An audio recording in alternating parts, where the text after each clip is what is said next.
조선시대 인조 4년 1626년 인조임금은 자신의 아버지의 묘를 지금 보이는 이 장소로 이장합니다.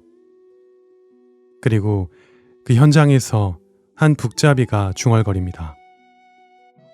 아이고, 저기가 아닌데 저기서 딱 3발만 더 높이 묘를 써야 될 텐데. 잠시 후 이 북잡이는 부정타는 말을 한 죄를 받아 사령들에게 끌려갔습니다. 묘는 원래 그 자리에 그대로 써졌습니다.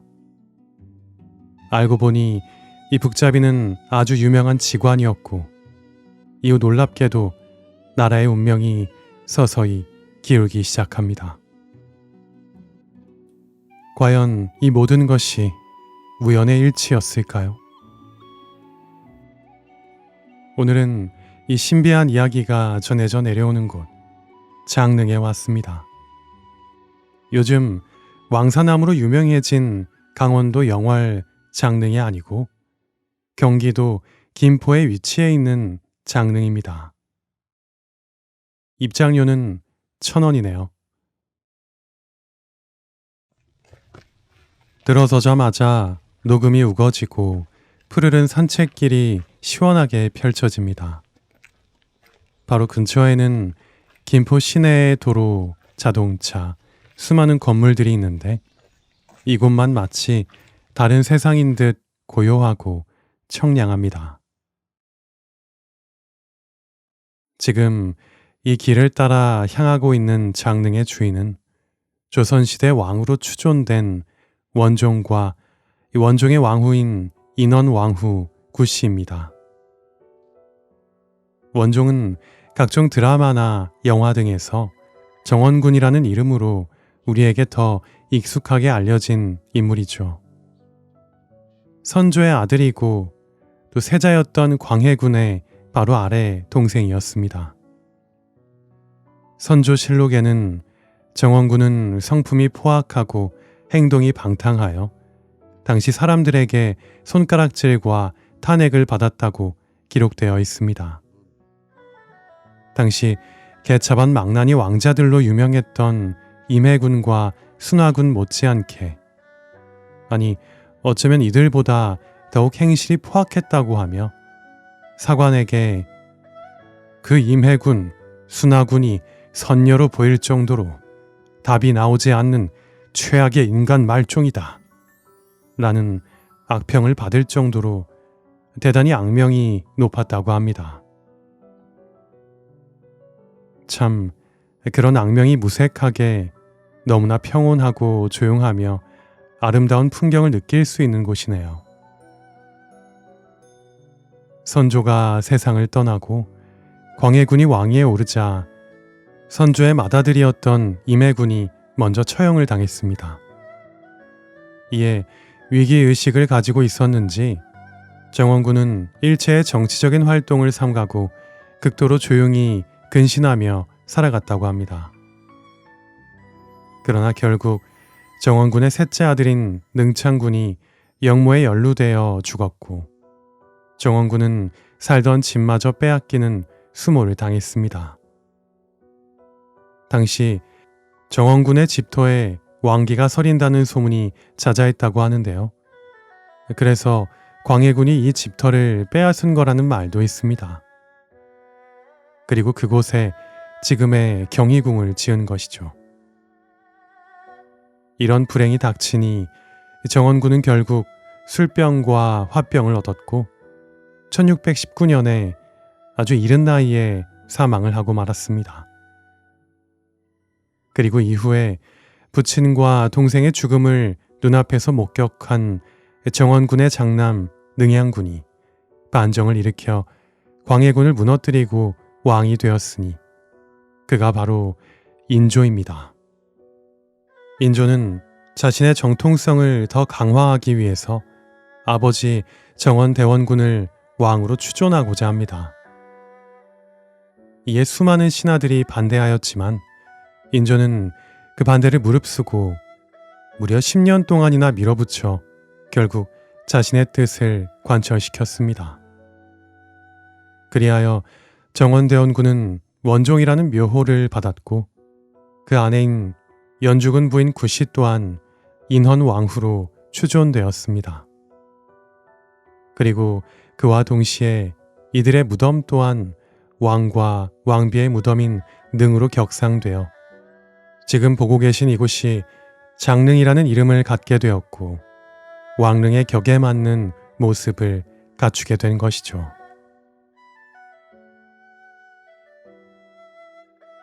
저 멀리 장릉 그리고 정자각이 보이고 바로 앞에는 홍살문이 있습니다.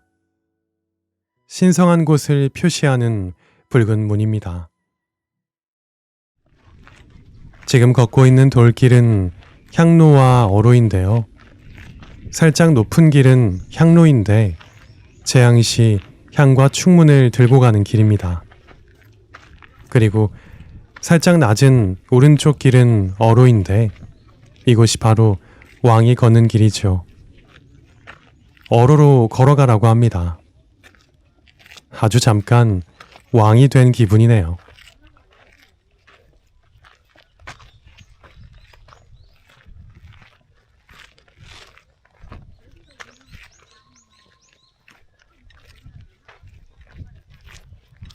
오른쪽에 보이는 녹색 창문의 작은 건물은 수복방이고 능역을 관리하고 제사를 준비하는 수복들이 쓰는 곳이라고 합니다. 그 우측 뒤편으로는 비각도 보입니다. 이 릉의 주인에 대한 내용이 새겨진 비석이 있는 곳이죠. 저 멀리 두 개의 릉이 보이는 정자각입니다. 장릉은 이렇게 쌍릉의 형태입니다. 왼쪽이 원종의 능이고 오른쪽이 인헌왕후의 능입니다. 이 장릉에는 정원군 이야기 말고도 아주 재미있는 설화가 전해 내려오는데요. 사실 제가 이 장릉이란 곳을 알게 된 이유도 바로 이 설화 때문입니다. 조선시대 인조는 왕위에 오른 후에 돌아가신 아버지를 원종으로 추존하고 장지를 김포 장릉으로 정해 국장을 치르게 되었는데 이 장사 때 산역 북잡이 부평 사람 박씨가 명창으로 뽑혀 현지에 나아가 상두꾼들과 북을 치며 소리를 선창을 하였습니다. 이 박씨가 선창을 하면 상두꾼들은 소리를 합창하면서 연주 막대로 흙을 다졌죠. 헌데 이 북제비 박씨는 당시 아주 유명하고 능력이 좋은 직관이었습니다. 그런데 이 박씨가 아무리 봐도 새로 옮기는 묘역의 위치가 영 못마땅했습니다. 그래서 박씨는 북을 둥둥 치며 말했습니다. 아이고, 세 발만 더 위에 모셨으면 진짜 명당인 것을 어찌 이곳에 묘를 쓴단 말인가. 그런데 이 말을 어느 누군가가 듣고는 바로 관원에게 고했습니다. 이 박씨가 직관인 걸 몰랐던 관원은 격분하며 북잡이 상두꾼 놈이 뭘 안다고 그따위 소리를 하느냐 하며 존엄한 국장의 불경대죄를 저질렀다고 호통을 쳤습니다. 그리고는 곧바로 박씨를 감옥에 가두었다가 부평 부사에게로 압송케 하였습니다. 헌데 이때 사령이었던 김씨와 이씨는 이 북잡이 박씨가 원래부터 유명한 직관임을 이미 알고 있었죠. 그래서 슬쩍 자기네 부모를 모실 산소자리를 잡아줄 것을 부탁하였습니다. 이에 박씨는 계양산 기슭을 여기저기 답사하여 명당 자리를 지목해 주었으니 김씨와 이씨 두 사령은 그곳에 각각 부모의 묘를 썼습니다. 그리고 놀랍게도 이후에 그들의 자손들이 대대로 번영하였다고 합니다. 북잡이 직관 박씨는 나라에서 중요한 묘자리를 잘못 선택하였음을 안타까워하다가 벌을 받게 되고 괜한 사령들이 명당을 얻는 횡재를 하게 된 셈이죠. 헌데 이 이후에 인조의 조선은 그 무시무시한 병자호란에 겪습니다.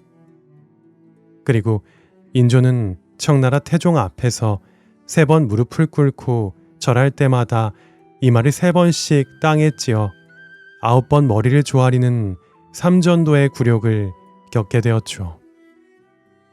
그리고 이 장릉 또한 순환을 상당히 여러 번 겪는데요. 인조 15년에는 장릉 전체가 실화되어 인조를 비롯한 백관 모두가 3일 동안 소복을 하고 수라의 반찬도 줄인 일이 있었고, 인조 17년에도 불이 나서 능침 뒤쪽이 절반 이상 탄 적도 있다고 합니다. 또 숙종 24년에는 장릉에 불을 놓은 죄인이 태어난 곳이라며 부평 도호부를 현으로 강등시킨 일도 있었습니다. 거기다가 인조 이후로부터 조선 왕조의 쇠퇴도 이어졌으니 이것이 다 북잡이 박씨의 말대로 장릉 묘자리를 잘못 써서 그런 것이었을까요? 저기 보이는 저 릉을 3발만 더 위에 모셨다면 조선의 역사가 달라졌을지 참 궁금하기도 합니다. 물론 모든 것이 우연의 일치겠으나 참 신기하고도 재밌는 이야기죠. 이렇게 재미있는 이야기가 많은 장릉을 다 보고 내려오면 아까 잠깐 지나쳤던 연지를 다시 볼 수 있습니다. 이 장릉의 연지는 조선 왕릉에 남아있는 연지들 중에서 그 원형이 가장 잘 보존되어 있다고 합니다. 그리고 이곳에는 천연 기념물인 원앙새 그리고 오리들을 볼 수 있고요. 여름에 오면 연꽃도 만발한다고 하니 기대가 됩니다. 관람로를 따라 차분히 걷다 보면 제실이 나옵니다. 제실은 왕이나 왕비의 능을 관리하고 제사를 준비하던 공간으로 능과 직접 연결된 부속 건물이죠. 지금 보시는 이곳에서는 능을 관리하는 책임자인 종구품 능참봉이 상주하며 능을 지키고 제례 준비를 총괄했습니다. 이 능참봉과 관련된 재미있는 이야기도 많이 있는데 이 제실을 둘러보며 문득 떠오르네요. 요즘 왕과 사는 남자라는 영화가 아주 인기가 많았는데 그 영화 속 악역인 한명회 또한 태조 이성계의 무덤인 권원릉을 관리하는 능참봉이었답니다. 종구품의 최말단 관리가 나라를 뒤집고 최고 권력자가 된 것이니 참 대단하죠. 그리고 흥선대원군 이하응 역시 젊은 시절 안동 김씨의 세도 정치하에서 목숨을 부지하고 주목을 피하기 위해 이 능참봉을 하며 지냈었다고 하네요. 제실을 다 관람한 뒤에는 또 숲길을 따라 천천히 걷습니다. 수많은 나무들, 꽃들, 풀잎들이 뿜어내는 싱그러움 덕분에 기분이 상쾌해지고 발걸음도 가볍습니다. 관람로를 따라 장릉의 입구로 돌아가면 처음에 지나쳐온 장릉 역사문화관이 있습니다. 이곳에서는 체험형 전시를 통해 조선의 왕릉에 대해서 공부할 수 있게 해놓았는데요. 직접 만지고 조작해 볼 수도 있고 퀴즈도 풀고 영상 관람도 하는 등 다양한 체험을 할 수 있게 되어 있습니다. 무려 40기의 왕릉을 한눈에 볼 수 있었는데 이 왕릉 특집으로 왕릉들을 전부 다 돌아보는 것도 참 재밌을 듯 합니다. 언젠가 이 왕릉들을 다 돌아볼 수 있겠죠. 장릉을 빠져나와 바로 근처에 보이는 아주 큰 한옥 카페로 향합니다. 그런데 처음에는 전부 다 카페인 줄 알았는데 고깃집도 있었고요. 정육식당입니다. 규모가 엄청난데요.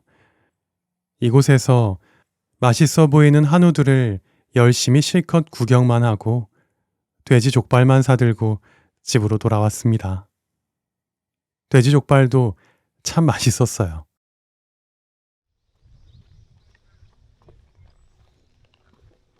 유람 선생, 오늘은 장릉에 얽힌 여러 이야기를 찾아와 봤습니다.